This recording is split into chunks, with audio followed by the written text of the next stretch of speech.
नमः शिवाय।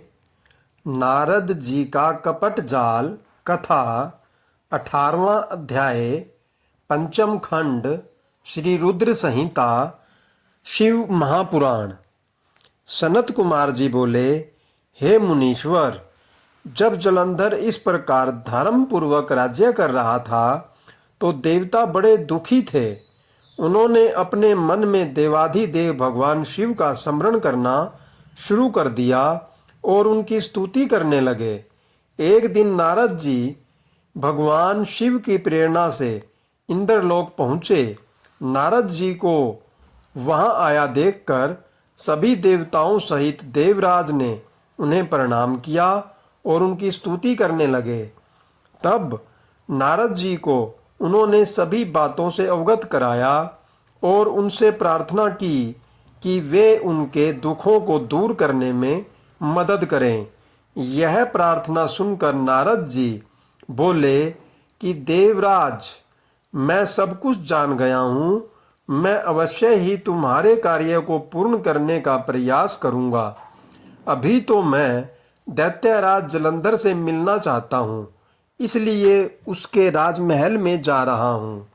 यह कहकर नारद जी जलंधर के राज्य की ओर चल दिए। वहां पहुंचकर नारद जी ने जलंधर की राजसभा में प्रवेश किया। उन्हें देखकर दैत्यों के स्वामी जलंधर ने उन्हें सिंहासन पर बैठाया, उनके चरणों को धोया और पूछा, हे ब्रह्मान, आप कहाँ से आ रहे हैं? मैं धन्य हुआ जो आपने मेरे घर को पवित्र किया है। मुझे आज्ञा दीजिए कि मैं आपकी क्या सेवा करूं। दैत्यराज जलंधर के ऐसे वचन सुनकर नारद जी बोले, हे दैत्यराज जलंधर, आप धन्य हैं। निश्चय ही आप पर सभी की कृपा है। इस लोक में आप सब सुखों को भोग रहे हैं। जलंधर, अभी कुछ समय पूर्व मैं ऐसे ही घूमते हुए कैलाश पर्वत पर गया था। वहां कैलाश पर मैंने सैकड़ों कामधेनुओं को हजारों योजन में फैले कल्पतरु के वन में घूमते हुए देखा। वह कल्पतरु वन दिव्य, अद्भुत और सोने के समान है। वहीं पर मैंने भगवान शिव और उनकी प्राणवल्लभा देवी पार्वती को भी देखा। भगवान शिव सर्वांग सुंदर, गौरवर्णी, 3 नेत्रों वाले हैं और अपने मस्तक पर चंद्रमा धारण किए हुए हैं। असुरराज, इस पूरे त्रिलोक में उनके समान कोई भी नहीं है। उनके समान समृद्धिशाली और ऐश्वर्य संपन्न कोई भी नहीं है।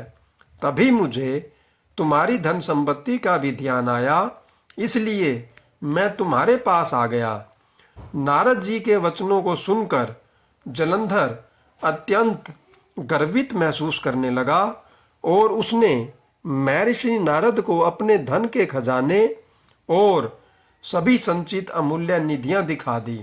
जलंधर की धन संपदा देखकर नारद जी जलंधर की प्रशंसा करते हुए बोले, हे दैत्येंद्र, आप अवश्य ही इस त्रिलोकी के स्वामी होने के योग्य हैं।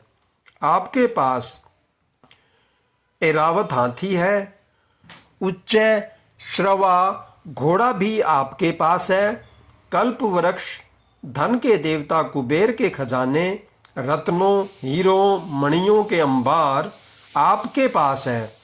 ब्रह्मा जी का दिव्य विमान भी आपने ले लिया है। स्वर्ग, पृथ्वी और पाताल की सभी ऐश्वर्यपूर्ण वस्तुएं और अनमोल खजानों का आपके पास अंबार है।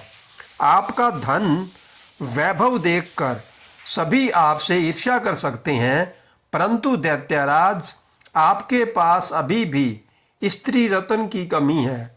बिना दिव्य स्त्री के पुरुष अधूरा है। उसका स्वरूप तभी पूर्ण होता है जब वह किसी स्त्री को ग्रहण करता है। इसलिए असुरराज, आप कोई परम सुंदरी ग्रहण कर इस कमी को यथाशीघ्र पूरा करें। देवऋषि नारद की चाल भरी बातों से भला कोई कैसे बच सकता है? उन्होंने जैसा सोचा था वैसा ही हुआ। जलंधर ने नारद जी के सम्मुख हाथ जोड़कर प्रश्न किया कि महर्षि, आपके द्वारा वर्णित ऐसी सुंदर दिव्य स्त्री मुझे कहाँ मिलेगी जो रत्नों से भी श्रेष्ठ हो?